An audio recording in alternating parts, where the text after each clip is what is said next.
Exemple 15. Alors, à exemple 13, on a déjà vu que cette fonction ici était linéaire. Maintenant, ce qu'on va vouloir faire, c'est déterminer ce qu'on appelle le noyau et l'image de cette application linéaire. Comment ça va fonctionner? Alors, le noyau, on va commencer par ça, c'est toujours le plus simple. Le noyau, il faut bien avoir en tête que c'est un sous-espace vectoriel. Et autrement dit, quand on va vous demander de déterminer le noyau d'une fonction, ce qu'on va vous demander, c'est de trouver une base. D'ailleurs, pareil pour l'image, l'image est également un sous-espace vectoriel. On va vous demander de trouver une base à chaque fois en général de cet ensemble. C'est ça qui nous intéresse. Nous, quand on a un sous-espace vectoriel, ce qui nous intéresse, c'est d'avoir une base parce que c'est plus facile de manipuler quand on connaît la base. Donc là, on va chercher une base du noyau de cette application linéaire.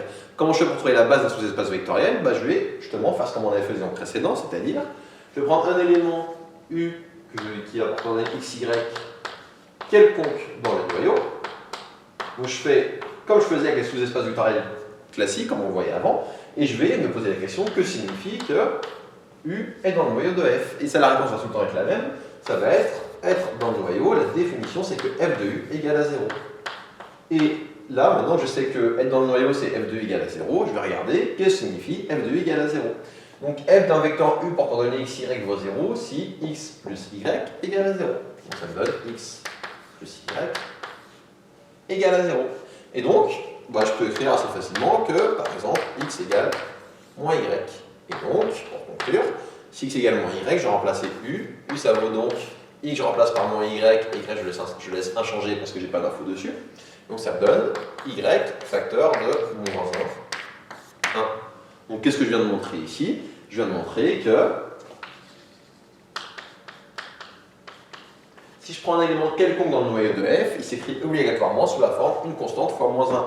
Autrement dit, je vais te montrer que ker de f, que le noyau de f, c'était le sous-espace vectoriel engendré par moins 1. Alors tant qu'à faire dans une base pour que ce soit plus propre, là qu'est-ce que je peux faire? J'ai la famille moins 1, elle engendre le noyau, elle est génératrice du noyau.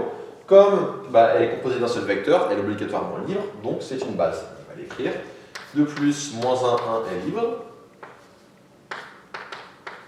Donc la famille a moins 1, c'est-à-dire je mets les accolades pour ménage par de la famille et pas du vecteur. Donc après, c'est la famille composée d'un seul vecteur pour le coup. Donc elle est libre car composée d'un seul vecteur.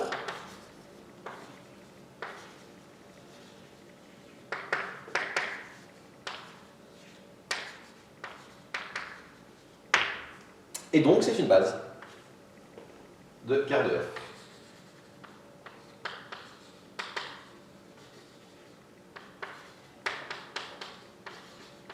Et je peux en dire que la dimension de ker de f, c'est... Alors, déterminer la dimension du noyau, ça nous aidera très souvent à trouver l'image. C'est un théorème qu'on appelle théorème Durand. On ne va pas l'appliquer ici, le théorème Durand. On verra dans tous les exemples suivants comment l'utiliser, mais là, on va aller plus directement. Pour déterminer une base de l'image, maintenant la question c'est quelle est l'image de f? Autrement dit, c'est quoi l'image de f? L'image de f, c'est, comme f est ta valeur dans R, l'image de f, c'est tous les réels que je peux atteindre, qui peuvent s'écrire sur la forme f de quelque chose. Donc, en fait, assez intuitivement, est-ce que là, que fait f, c'est prendre deux réels et fait leur somme? Est-ce qu'en faisant la somme de deux réels, je peux toucher n'importe quel réel? La réponse est oui, il y a même plein de façons de le faire. Alors pour vous démontrer au moins une fois comment on pourrait faire ce genre de choses, là, intuitivement, je peux dire que l'image de f, c'est R tout entier. Comment je vais le montrer? Je vais dire la chose suivante.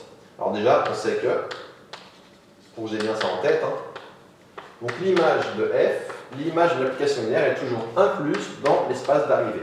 Donc l'image de f est forcément incluse dans l'espace d'arrivée qui est R. Donc là, moi, mon intuition, c'est que ça va être R tout entier. D'ailleurs, prenons déjà dès maintenant un tout petit peu de recul. Ça ne fera pas de mal de vous habituer à faire ça. Alors, je sais que l'image est tout le temps un sous-espace vectoriel. Donc ici, mon image, c'est forcément un sous-espace vectoriel de R. Des sous-espaces vectoriels de R, on n'en a pas beaucoup. Il y a soit R tout entier, soit juste 0. Donc là, mon image, soit elle vaut que 0, c'est-à-dire que f vaut tout le temps 0, soit elle vaut R tout entier. Bon, intuitivement, ça va être R tout entier. Comment je vais le démontrer? Je vais prendre un élément quelconque dans R. Donc, par exemple, je ne sais pas moi, T appartient à R. La question que je me pose, c'est que je peux écrire T sous la forme T égale F de quelque chose. Alors, regardons. On peut dire que T, c'est par exemple F de T0. J'ai pris ça, on en a plein d'autres. J'aurais pu dire aussi que c'était F de, par exemple, 0T. Ou, par exemple, F de, je ne sais pas moi, T sur 3, 2T sur 3. La seule chose importante, c'est que quand je fais la somme, des deux coordonnées, je retombe sur T. Conclusion, comme T s'écrit F de quelque chose, je peux dire que T appartient à l'image de F. Et donc, j'ai pris un élément quelconque dans R, j'ai montré qu'il était obligatoirement dans l'image, qu'est-ce que j'en déduis? Comme je sais que l'image était incluse dans R, je dis directement que l'image, c'est carrément égal à R. Je ne vous l'écris pas, mais on a fait ce qu'on appelle un raisonnement par double inclusion. Ce n'est pas vraiment au programme du DUT, donc je ne vous l'écris pas. Mais en gros, j'ai montré que l'image était dans R, là je vais montrer que le R était dans l'image. Donc si lui est inclus dans lui et que lui est inclus dans lui, c'est forcément que c'est égal. Bon, j'en dis pas plus parce que je ne vais pas trop insister là-dessus. Donc là j'ai fini, j'ai déterminé le noyau et l'image. Donc l'image de R, comme c'est R tout entier, j'ai pas besoin de vraiment déterminer une base. Une base, ça serait juste 1. Enfin, je peux dire que n'importe quel R, c'est écrit sous la forme 1 fois quelque chose. Mais quand on est en dimension, enfin quand on parle que de R, il n'y a pas trop d'intérêt à dire ce genre de choses. On s'est terminé cet exemple et on a vu pour une première fois comment déterminer un noyau et une image, enfin le noyau et l'image d'un sous-espace vectoriel.